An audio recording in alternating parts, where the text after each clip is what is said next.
Assalamualaikum warahmatullahi wabarakatuh. Perkenalkan, saya merupakan perwakilan dari kelompok 9.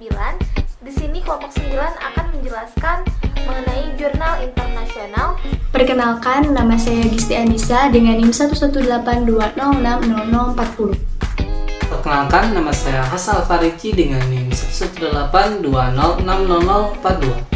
Perkenalkan, nama saya Imelian Fitria Dewi dengan NIM 11820600047. Jurnal yang akan kita bahas yaitu mengenai potensi biopreservasi penghasil protein antimikroba Pediococcus sp terhadap sampel makanan yang dipilih dibandingkan dengan bahan pengawet kimia. Pembusukan makanan merupakan salah satu perhatian utama dalam masyarakat. Penggunaan bahan pengawet kimia ini telah meningkat sejak beberapa dekade yang lalu. Beberapa pengawet ini bersifat karsiogenik, sementara yang lainnya dapat diketahui menyebabkan berbagai efek samping. Efek merugikan dari pengawet yang biasa digunakan ini dapat diatasi dengan biopreservatif, yaitu bahan pengawet alami yang melibatkan penggunaan mikrobiota atau produk antimikroba untuk memperpanjang umur simpan dan meningkatkan keamanan pangan. Mikroorganisme yang umum digunakan untuk biopreservatif produk makanan yaitu bakteri asam laktat. Salah satunya yaitu Pediococcus sp yang dapat menghasilkan protein yang dikenal dengan pediosin dan dianggap sebagai bakteriosin antimikroba yang efektif. Oleh karena itu, penelitian ini mencoba menjelaskan potensi biopreservasi penghasil protein antimikroba Pediococcus sp terhadap sampel makanan yang dipilih dibandingkan dengan bahan pengawet kimia. Bahan yang digunakan dalam kegiatan ini yaitu susu pasteurisasi, susu kambing, susu kerbau, dadi, dan lain-lainnya. Adapun metode yang digunakan dalam kegiatan ini yaitu 1. Isolasi dan percobaan, di mana 1 ml susu dan sampel 1-8 diencerkan dengan 1/10 dan akan dilapisi pada media selektif Pediococcus dengan ampicillin menggunakan metode pour prep selama 48 jam dengan suhu 30 derajat Celcius. Prep ini akan menunjukkan koloni bakteri menggunakan perhitungan koloni digital.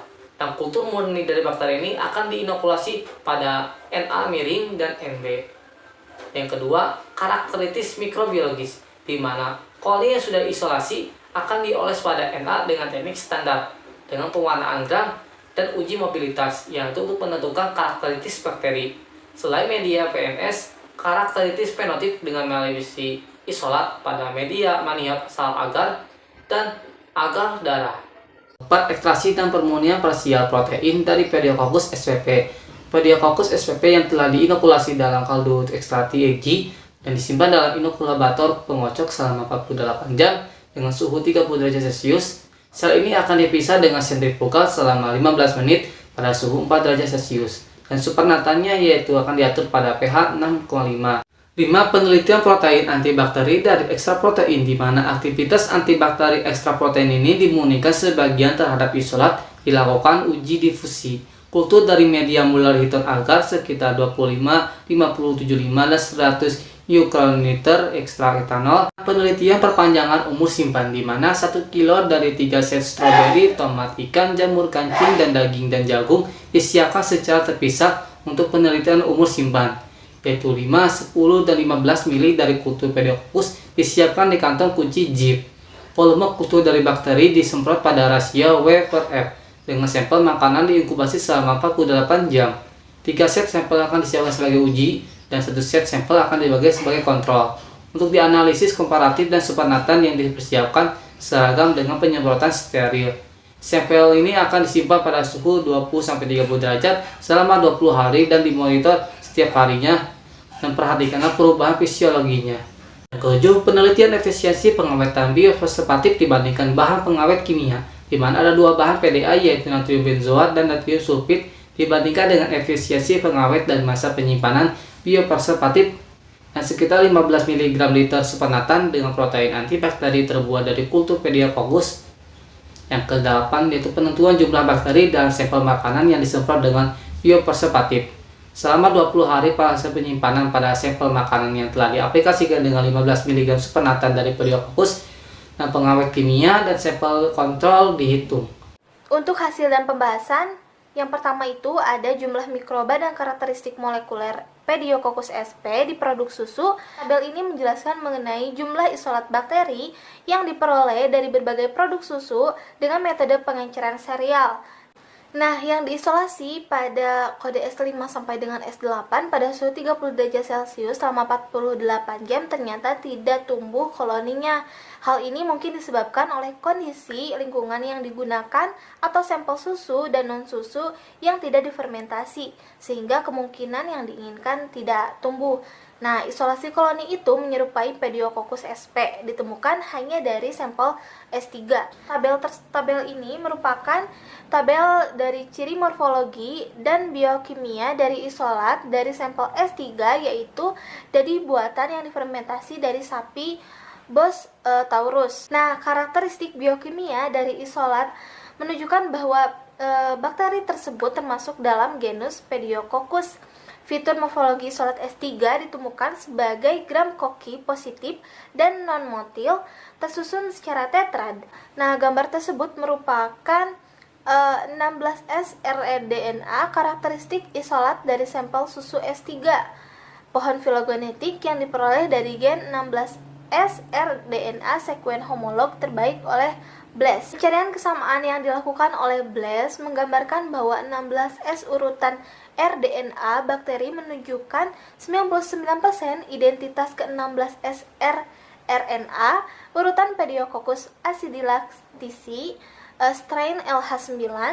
Hubungan filogenetik yang diidentifikasi dengan pendekatan Napier join atau NJ dan analisis menunjukkan bahwa adanya homolog yang tinggi antara isolat yang dijelaskan dalam penelitian ini dan urutan 16S rNA aneka Pediococcus sp. Ini merupakan SDS page menunjukkan bahwa berat protein yang diperoleh adalah ditemukan sekitar 3 kDa, berat molekul rendah protein yang mungkin sebuah bakteriosin yang merupakan protein dengan berat molekul rendah. Yang kedua, ini ada potensi antibakteri dari ekstrak protein. Tabel tersebut merupakan tabel potensi antimikroba ekstrak etanol, ekstrak protein pada isolat klinis terpilih.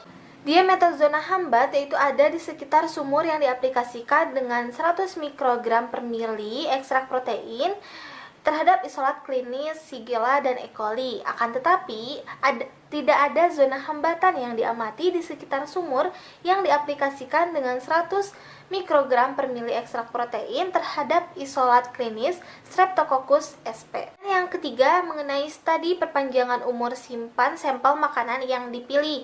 Di situ sudah ada gambar yang menunjukkan sampel-sampel yang telah diuji. Pengawetan terbaik diamati untuk sampel seperti stroberi, tomat, jagung, daging segar, dan juga jamur kancing yang diaplikasikan dengan 15 mili supernatan bebas sel Pediococcus sp diisolasi dari sampel S3. Tabel ini merupakan kualitas mikrobiologis dari sampel makanan yang dilengkapi dengan 15 mili supernatan bebas sel Pediococcus sp dibandingkan dengan 15 mili sampel makanan yang diaplikasikan oleh bahan kimia. Nah, jumlah mikroba yang disebutkan dalam sampel tersebut adalah ditemukan lebih tinggi dibandingkan dengan sampel yang diterapkan dengan sel bebas supernatan Pediococcus sp. Di antara semua sampel makanan yang diuji dengan biopreservatif, peningkatan umur simpan terbaik diamati untuk jagung dan sampel tomat setelah aplikasi biopreservatif. Yang keempat yaitu studi perbandingan efisiensi pengawetan terhadap bahan pengawet kimia. Sampel tomat yang diberi 15 mili bebas supernatan Pediococcus sp selama 14 hari hasilnya tetap segar dibandingkan dengan sampel tomat yang diberi 15 mili natrium sulfit dan natrium benzoat. Pada sampel A, tomat yang diberi natrium sulfit akan rusak dalam 10 hari. Pada sampel B, tomat yang diberi natrium benzoat rusak dalam 8 hari. Pada sampel C dan D, sampel tomat rusak dalam 4 hari. Sedangkan pada sampel E dan F, sampel tomat yang diberi 15 mili supernatan bebas sel Pediococcus sp menunjukkan peningkatan umur simpan selama 20 hari.